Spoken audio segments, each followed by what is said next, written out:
Seiring berjalannya waktu, perasaan Zara terhadap Mohan perlahan berubah. Dulu saat pertama kali bertemu, Zara melihat Mohan adalah sosok pria yang sangat menyeramkan dan penuh misteri. Sikap dingin, tatapan tajam, dan aura kelam mengelilinginya membuat Zara memilih menjaga jarak dengan Mohan. Namun semua mulai berubah sejak malam saat Mohan menyelamatkannya dari rumah dia, tempat yang selama ini menjadi tempat penjara bagi Zara di sana. Mohan tidak hanya sekedar menyelamatkan tubuh Zara dari kurungan fisik, tapi juga secara tidak langsung membuka pintu bagi Zara untuk meluapkan beban emosional yang selama ini dipendam, karena sebelumnya Zara tidak bisa meluapkan itu semua. Dalam ketegangan yang membekas, justru muncul rasa aman dan tak terduga. Zara mulai melihat sisi lain dari Mohan, bukan sebagai ancaman, melainkan pelindung. Seseorang yang hadir bukan untuk menghakimi, melainkan memahami. Namun, apa yang Zara rasakan bukan cinta, setidaknya belum. Ia masih menjalin kedekatan dengan Fatah, dan perasaan itu belum berubah. Tapi apa yang membuat Zara begitu terusik bukan sekedar perlakuan Mohan, melainkan sesuatu yang lebih dalam, aroma parfum yang Mohan pakai. Aroma yang begitu familiar, seolah mengingatnya dengan potongan keingatannya masa kecil yang sudah lama hilang dari ingatannya. Potongan itu muncul samar-samar, namun cukup kuat untuk membangkitkan rasa penasaran yang tak bisa ia abaikan begitu saja.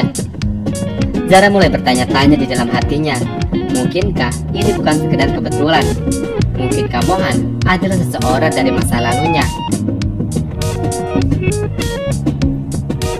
Seorang kakak tiri yang dulu pernah ia miliki, namun terpisah karena keputusan keluarga dan kebohongan yang tak pernah diungkap. Kecurigaan itu kian menguat saat ia mengingat bahwa ayah kandungnya tidak tahu keberadaannya. Di sini, dengan seluruh kepingan yang mulai cocok satu persatu dengan semuanya, di sini pun sadar Zara jika Mohan adalah bagian dari keluarganya. Tapi di sini Zara juga masih memikirkan semua hal bisa terjadi, karena bisa saja parfum yang Mohan pakai adalah parfum yang sama dengan orang itu. Dan segala kemungkinan masih bisa terjadi di sini.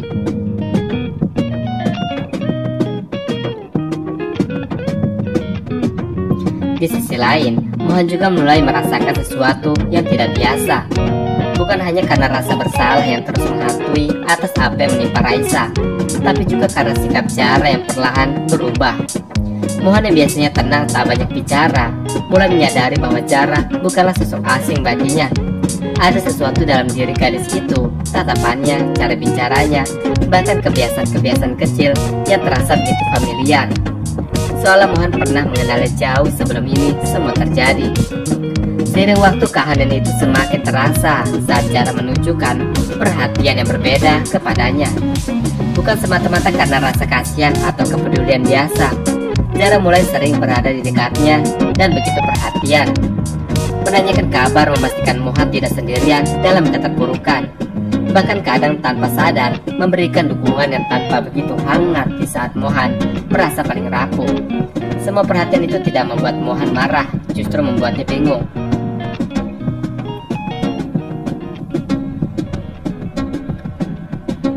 Sementara itu, Matthew, sosok yang sangat dingin dari Ormis, kini tak lagi hanya bergerak di balik bayang. Setelah kegagalan demi kegagalan membuat posisinya dalam organisasi terguncang, ia memutuskan untuk turun langsung menjalani strategi yang lebih licik dan berbahaya. Dengan identitas baru yang rapi dan latar belakang yang sudah dipalsukan sedemikian rupa, Matthew melamar sebagai staf di rumah sakit tempat Raisa dirawat. Ia menyusup masuk bukan sebagai penjaga keamanan atau tenaga medis, melainkan bagian dari staf administrasi logistik. Dan ia sangat cerdik dan tersembunyi, tak juga mencolok, tapi cukup strategis untuk mengakses informasi penting tentang pasien keluar masuk dari orang-orang. Keberadaan di rumah sakit bukan sekedar untuk melihat keadaan Raisa, tapi juga sebagai langkah yang nyata untuk menekan Mohan. Matthew tahu bahwa Raisa adalah titik rapuh Mohan. Dengan Raisa yang masih dalam perawatan intensif, Matthew memegang kartu mati yang paling berharga. Ia bisa menyakiti tanpa menyentuh, bisa mengancam tanpa suara, dan bisa mengendalikan Mohan hanya dengan satu keputusan, yaitu menyakiti Raisa jika Mohan tetap membangkang. Diam-diam Matthew mulai memantau pergerakan siapa saja yang datang menjenguk Raisa, mencatat jadwal pergantian perawat, dan menyimpan segala celah keamanan yang mungkin bisa ia gunakan sewaktu-waktu. Ia bukan hanya pengawas, ia adalah bom waktu yang kapan saja bisa meledak jika syaratnya tak dipenuhi. Mohan harus bertemu bos besar, yaitu omanya sendiri. Di balik seragam rumah sakit dan wajah yang tampak bersahabat, Matthew menyimpan niat jahat yang siap dijalankan. Dan sayangnya, hanya sedikit orang yang menyadari bahwa sesungguhnya bahaya kini tak lagi menyusup begitu dekat dengan Raisa, dan semuanya kini tergantung pada keputusan Mohan. Sementara itu hati kecil Mohan mulai bertanya-tanya siapa Zara sebenarnya. Mengapa setiap dia menatap wajah Zara muncul bayangan samar-samar di masa kecilnya. Mohan merasa ada ikatan yang lebih dalam, lebih dari sekedar teman atau lingkaran. Dan sering Zara menjadi lebih dekat, Mohan pun merasakan kekhawatiran. Bukan hanya karena rahasia masa lalu yang belum terungkap, tapi juga kehadiran Fatah. Mohan sadar Fatah sejak awal dekat dengan Zara mulai menunjukkan sikap yang berbeda. Tatapan Fatah yang kerap tak nyaman saat melihat mereka berdua berbicara, seolah membaca ada sesuatu yang tak berkembang di sini. Kesalahpahaman pun muncul. Namun sebagai sahabat, Mohan tidak ingin membuat Fatah merasa cemburu atau terluka.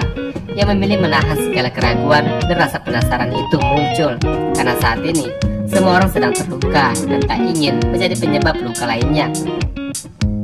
Memang Fatah mulai merasa ada sesuatu yang mengganggunya. Semula ia berusaha bersikap tenang, berlapang dada atas semua yang terjadi, terutama di tengah situasi yang sangat kacau.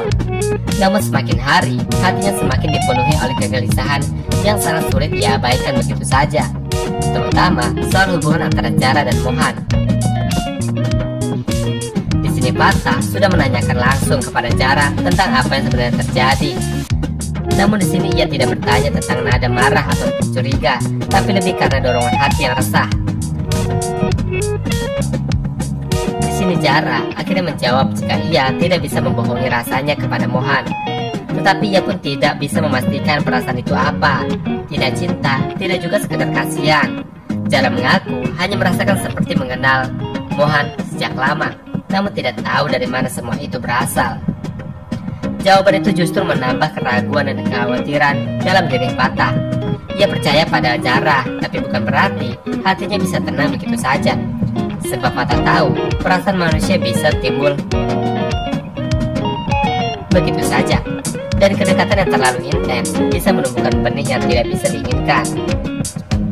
Fatah sangat mencintai Zara, bukan cinta yang muncul karena rasa nyaman sesaat, tapi cinta yang tumbuh dari ketulusan. Dan di sini Fatah tidak ingin nantinya Zara menyimpan rasa cinta kepada Mohan. Sementara itu kedekatan Harry dan Akila semakin tumbuh dalam diam yang penuh makna.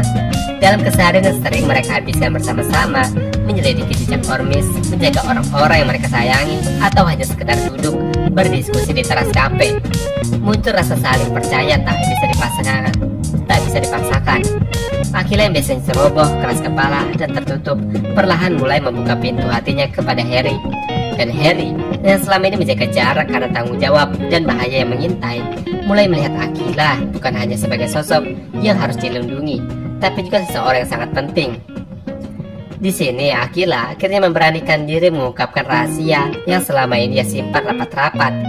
Dengan suara lirih dan mata yang berkaca, ia mengakui kepada Harry bahwa dirinya bukanlah anak kandung dari Mayang. Ia adalah anak pungut. Sebuah kenyataan yang selama ini ia takutkan akan membuat ditolak atau dianggap remeh dan rendah dengan orang lain.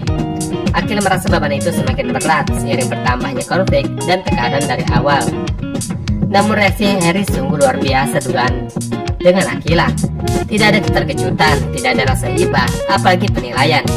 Harry hanya memandang Akila dengan tenang, lalu mengaku pelan, seolah mengerti betul arti luka tersebut. Bagi Harry, seseorang tidak diukur dari siapa yang melahirkannya, tapi dari bagaimana ia menjalani hidup, bertahan dalam keadaan sulit, dan tetap menjadi manusia yang tidak menyerah. Dan Akila, bagi Harry, sudah membuktikan itu semua.